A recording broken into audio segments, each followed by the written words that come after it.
নমস্কার বন্ধুরা, শঙ্করী কিচেনে সকলকে স্বাগত। আজ লুচি, পরোটা, রুটি দিয়ে খাওয়ার মতো একটা রেসিপি আপনাদের সাথে শেয়ার করব। এটা হচ্ছে কড়াইশুঁটির ঘুগনি। শীতকালীন একটা খুব স্পেশাল রেসিপি, সম্পূর্ণ নিরামিষভাবে তৈরি। এই শীতে একবার হলেও এই রেসিপিটা ট্রাই করবেন, আশা করছি আপনাদের খুবই ভালো লাগবে। খুব সিম্পল ঘরোয়া উপকরণ, আর রেসিপিটা স্কিপ না করে পুরো দেখার অনুরোধ রইল। স্কিপ করলে হয়তো এইরকম টেক্সচার বা এইরকমভাবে আপনারা এই ঘুগনিটা তৈরি করতে পারবেন না। তাহলে চলুন শুরু করা যাক। আজকের রান্নার প্রধান উপকরণ হচ্ছে কড়াইশুঁটি বা মটরশুঁটি, আপনারা যেটাই বলে থাকুন না কেন। আমি কড়াইশুঁটিগুলো ছাড়িয়ে নিচ্ছি। কড়াইশুঁটির কচুরি প্রায় দিনই হয়তো শীতকালে করে খেয়ে থাকবেন, কিন্তু একবার কড়াইশুঁটির ঘুগনিও করে খেয়ে দেখবেন আপনাদের খুবই ভালো লাগবে। আর আজকের রেসিপিটা দেখে আপনাদের যদি ভালো লাগে তাহলে অবশ্যই একটা লাইক, শেয়ার ও কমেন্ট করবেন। বেল আইকন সমেত আমার চ্যানেলটা সাবস্ক্রাইব করে আমার পাশে থাকবেন। বেল আইকনটা ক্লিক করা থাকলে আমার যে কোনো রেসিপি বা আমি যাই আপলোড করি না কেন সবার আগে নোটিফিকেশন আপনার কাছেই পৌঁছে যাবে। 500 গ্রাম কড়াইশুঁটি ছাড়িয়ে নিয়েছি। এদিকে আদা গ্রেট করে নিয়েছি 1 ইঞ্চি, 2টো কাঁচা লঙ্কা মিহি করে কুচিয়ে নিচ্ছি। এদিকে হাফ বাটি আমি টক দই নিয়েছি, টক দইটাকে খুব ভালো করে আগে ফেটিয়ে নিয়েছি। এবার এর মধ্যে আমি 2 চা চামচ জিরের গুঁড়ো দিলাম, সঙ্গে দিলাম 2 চা চামচ ধনের গুঁড়ো, আর দিচ্ছি হাফ চা চামচ লঙ্কার গুঁড়ো। সব কিছু ভালো করে আমি মিশিয়ে নেব। এগুলো দিয়ে আমি একটা মশলা তৈরি করে রাখলাম। রান্নাতে এটা আমি পরে ব্যবহার করব। এটা 5-7 মিনিট রেস্টে থাকুক। আর এটা একটু টাইট মতো লাগছে, আমি একটুখানি জল দিয়ে এটা পাতলা করে নেব। মশলা কিছুটা রেডি হয়ে গেল, এবার চলুন রান্না পর্বে যাই। আজকে রান্নাটা আমি করব সর্ষের তেলে। খুব অল্প পরিমাণ আমি এখানে সর্ষের তেল ব্যবহার করছি। 2 চা চামচ সর্ষের তেল ভালো করে আগে গরম করে নেব। এবার আমি কুচিয়ে রাখা কাঁচা লঙ্কা আর আদাটা আমি দিয়ে দেব। এগুলো দিয়ে আমি খুব বেশি ভাজবো না, খুব হালকা ভাজবো।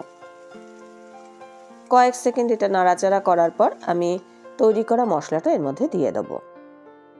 গ্যাসের ফ্লেমটা কম করে আমি এখন মশলাটাকে কষিয়ে নেব। বাটির মধ্যে অল্প একটু মশলা লেগেছিল, সেটা জল দিয়ে ধুয়ে দিয়ে দিলাম। মশলাটা আমি এখন কন্টিনিউ নাড়াচাড়া করব। আর মশলাটা থেকে দেখবেন নাড়াচাড়া করতে করতে আস্তে আস্তে মশলার গা থেকে তেল ছেড়ে আসবে। যতক্ষণ না এটা খুব ভালোভাবে তেল ছাড়া মতো হবে ততক্ষণ পর্যন্ত এটাকে কষিয়ে নিতে হবে। এবার কড়াইশুঁটিগুলো আমি দিয়ে দিলাম, আর মশলার সাথে কড়াইশুঁটিগুলো ভালো করে নাড়াচাড়া করে নেব। শীতকালে এইরকম কচি কচি মটরশুঁটির ঘুগনি এর স্বাদই কিন্তু আলাদা। কড়াইশুঁটিগুলো কষাতে দেখবেন সফট হয়ে যাবে। কড়াইশুঁটি সেদ্ধ হতে কিন্তু খুব বেশি সময় লাগে না। এর মধ্যে স্বাদ মতো নুন দিয়ে দিলাম। দিয়ে দিচ্ছি হাফ চা চামচ হলুদ গুঁড়ো। আমি এখানে হলুদের পরিমাণটা খুব কম ব্যবহার করেছি। ভালো করে কষিয়ে নিচ্ছি। দেখুন কষাতে এগুলো কিন্তু দেখবেন অনেকটা সফট হয়ে যাবে। এর মধ্যে স্বাদ মতো চিনি দিচ্ছি। যেহেতু আমি টক দই ব্যবহার করেছি তাই একটু স্বাদের ব্যালেন্সের জন্য চিনি ব্যবহার করলে এই রান্নাটাতে বেশ ভালো লাগবে। ভালো করে মিশিয়ে নিলাম। কড়াইশুঁটিগুলো খুব ভালোভাবে কষানো হয়ে গেছে। আমি এখানে খুব কম তেল ব্যবহার করেছি, আপনারা কিন্তু তেলের পরিমাণ বাড়াতেও পারেন। একটা ম্যাশারের সাহায্যে আমি এখন এই কড়াইশুঁটিগুলোকে একটু ম্যাশ করে দিচ্ছি, যাতে এর গ্রেভিটা বেশ গাঢ় হয়। তবে সব কড়াইশুঁটি কিন্তু ম্যাশ করে দেবেন না, অল্প কয়েকটা ম্যাশ করবেন, যাতে এর গ্রেভিটা বেশ গাঢ় হয়ে যায়, টেস্টিও হয়, আর বেশিটা যেন গোটা থাকে। পরিমাণ মতো জল দিয়ে এবার কড়াইশুঁটিটাকে আমি সেদ্ধ করে নেব। ভালো করে মিশিয়ে নিলাম, আর চাপা দিয়ে আমি এটা এখন হাই ফ্লেমে সেদ্ধ করব। সেদ্ধ হতে খুব বেশি সময় লাগবে না, মোটামুটি সেদ্ধ হয়েই এসছে, কিন্তু একটু গ্রেভিটা ফুটবার জন্য, তার যাতে স্বাদের একটা ব্যালেন্স আসে সেই জন্য একটুখানি এটা ফুটিয়ে নিতে হবে।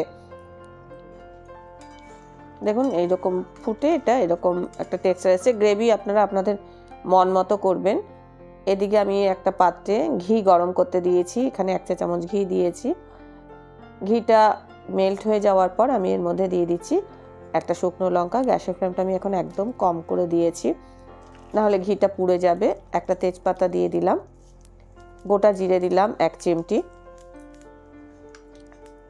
নাড়াচাড়া করে নিলাম। আর দিলাম 2টো থেতো করা এলাচ, দারচিনির ছোট্ট একটু টুকরো, সঙ্গে দিচ্ছি হিং। এগুলো থেকে খুব সুন্দর ফ্লেভার আসবে। আর কালারের জন্য আমি খুব অল্প পরিমাণে কাশ্মীরি লঙ্কার গুঁড়ো আর অল্প পরিমাণে হলুদ ব্যবহার করেছি। আমি রান্নায় আগে কিন্তু হলুদের পরিমাণটা কম ব্যবহার করেছিলাম, এখন ব্যবহার করব বলে।